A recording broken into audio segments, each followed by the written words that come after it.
অপরাজনীতি যেটাকে বলতেছি আমরা, যে খাইগাই রাজনীতি, এই রাজনীতি যেন না থাকে, এই তাহলে ভাই আমি মানে আমার যেটা পা গেছে আমি সন্তুষ্ট।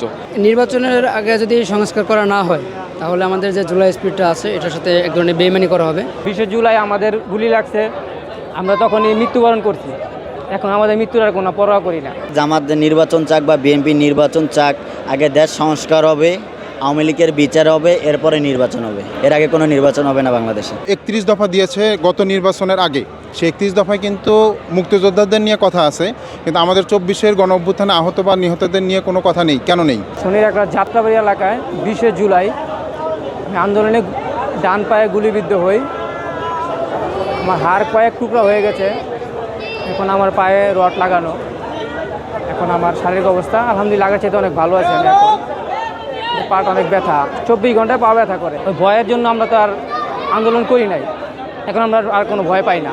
আমরা 20 জুলাই আমাদের গুলি লাগছে, আমরা তখনই মৃত্যুবরণ করছি, এখন আমাদের মৃত্যুর আর কোনো পরোয়া করি না।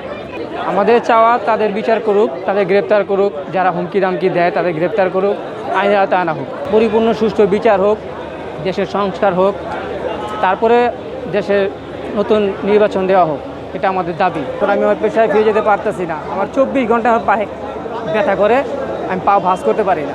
আলহামদুলিল্লাহ আজকে ইফতার প্রোগ্রামে অনেক ভালো লাগতেছে। এখন আমাদের প্রত্যাশা দেশটা সুন্দরভাবে চলুক, ভালোভাবে চলুক, সবাই স্বাধীনভাবে চলাফেরা করুক, এটাই প্রত্যাশা। এই নতুন রাজনৈতিক দলের উপর আমাদের প্রত্যাশা ভালো এবং আস্থা ও বিশ্বাস আছে আমাদের, যে তারা সামনে আগামীতে কিছু করবে আমাদের জন্য এবং দেশের জন্য করবে। আমাদের বাংলাদেশের প্রধান যে কয়েকটা দল আছে তাদেরকে আমি অনেক দিন যাবত দেখতেছি, তারা 24-এর যে আহতরা আছে বা শহীদরা আছে তাদের সাথে একটু দূরত্ব নিয়ে চলাচল করে। তার কারণ হতে পারে তারা বর্তমানে নির্বাচনমুখী, ক্ষমতামুখী। কোথায় তারা চাচ্ছে যে ক্ষমতাটা আসলে তারা বাকি সবগুলো দেখবে। আমার মনে হয় আমি খুবই চিন্তিত এই বিষয়টি নিয়ে, যে তারা আহতদেরকে ভবিষ্যতে কি মূল্যায়ন করবে কিনা, যেটা এনসিপি করতেছে। আমার মনে হয় না অন্য কোনো দল করবে। আমি আশাবাদী তারা এই ধরনের চিন্তাভাবনা, মানে ক্ষমতালোভী চিন্তাভাবনা থেকে বের হয়ে নতুন রাজনৈতিক দলের সাথে নতুন এক বাংলাদেশ গড়ার লক্ষ্যে কাজ করবে। নির্বাচনের আগে যদি সংস্কার করা না হয় তাহলে আমাদের যে জুলাই স্পিডটা আছে এটার সাথে এক ধরনের বেইমানি করা হবে।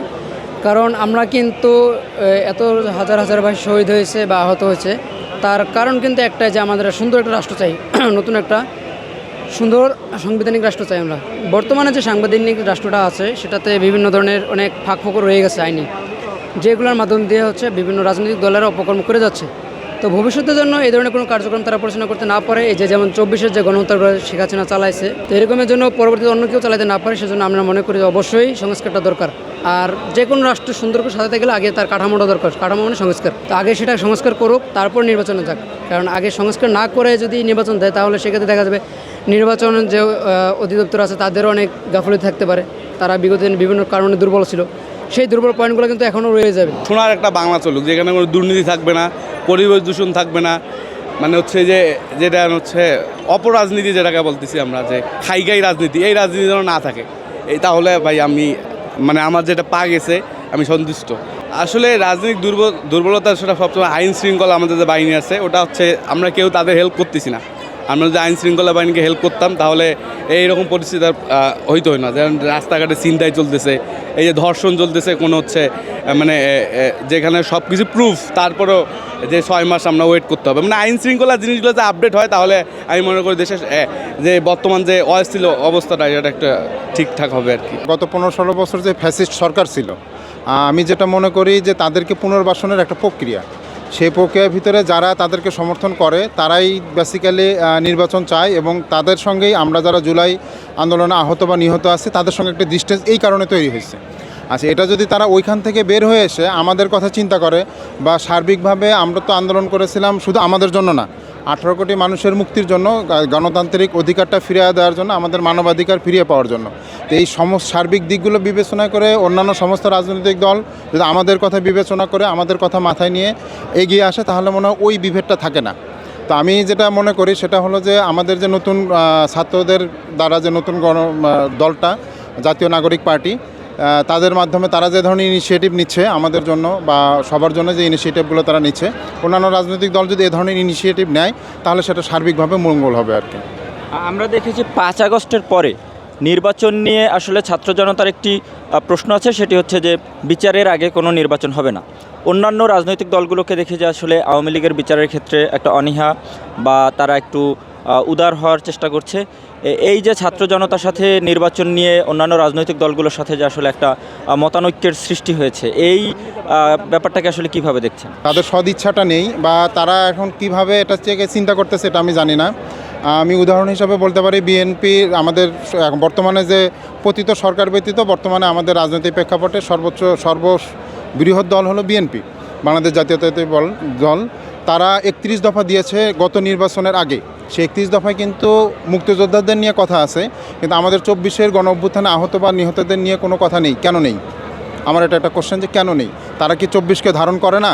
আচ্ছা, 24-কে যদি ধারণ করে তাহলে স্বাভাবিকভাবেই যদি এটা ধারণ করে সেক্ষেত্রে পতিত সরকারের কোনো দোসরের বিচার ছাড়া নির্বাচন চাওয়া কোনোভাবেই সম্ভব না। সেক্ষেত্রে তারা যদি এদিকে আমাদেরকে মূল্যায়ন করে বা 24-কে যদি ধারণ করে তাহলে মনে হয় আমার এই বিভেদটা আমাদের ভিতরে থাকবে না। সরকার যথেষ্ট চেষ্টা করতেছে, কিন্তু আমি যেটা বললাম রাজনৈতিক দলগুলো যদি একত্রিত না হয় তাহলে সরকারের একার পক্ষে কিন্তু এটা সম্ভব না। যদিও 5ই আগস্ট আমরা বিগত সমস্ত কিছুকে ভুলে বা ছুঁড়ে ফেলে দিতে পারি, তারপরেও গণতান্ত্রিক যে ধারাটা এটাকে রক্ষা করতে যে সরকারকে কিছু নিয়ম পালন করতে হচ্ছে। সেই নিয়মের ভেতরে থেকে সমস্ত রাজনৈতিক দল যদি একটা প্ল্যাটফর্মে আসে তখন আপনি যে সমস্যাগুলোর কথা বলেন এই সমস্যাগুলো থাকবে না। সংস্কার বিচার সব একসাথে চলবে, দেন নির্বাচনটা হবে। এটা যদি করা হয় তাহলে 18 কোটি মানুষের মনের আশা বা আমরা যারা 24-এ গণ অভ্যুত্থানে যারা আমরা আহত বা নিহত হয়েছে আমাদের রক্তদানটা এক্ষেত্রে সার্থক হবে। বৈষম্যবিরোধী ছাত্র আন্দোলনে 5ই আগস্ট গাজীপুর আনসার একাডেমি ওখানে গুলিবিদ্ধ হই। এখন জুলাই গণ অভ্যুত্থানকে অনেক রাজনৈতিক দল স্বীকৃতি দিতে চায় না। এটা ওনাদের ব্যর্থতা, এটা আমাদের না। এখন যে জুলাই গণ অভ্যুত্থান হওয়ার পরেই কিন্তু বাংলাদেশে এত কিছু হচ্ছে।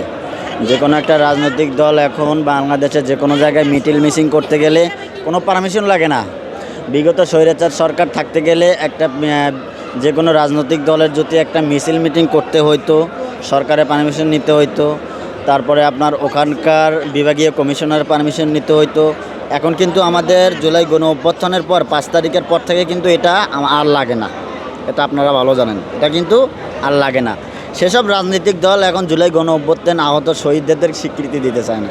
এখন আমাদের নতুন দল গঠন হয়েছে জাতীয় নাগরিক পার্টি, ওনারা আমাদের খেয়াল রাখে, খবর রাখে। এটা বিএনপি বলুন, জামাত বলুন বা আরও বিভিন্ন রাজনৈতিক দল বলুন, কোনো দলের কারণে কোনো দলের ডাকে কিন্তু এই বৈষম্যবিরোধী ছাত্র আন্দোলনের ছাত্র জনতা কিন্তু মাঠে আসে নাই, কোনো দলের ডাকে আসে নাই। এই বাংলাদেশে 18 কোটি মানুষ কিন্তু ছাত্র জনতার ডাকেই কিন্তু আইছে।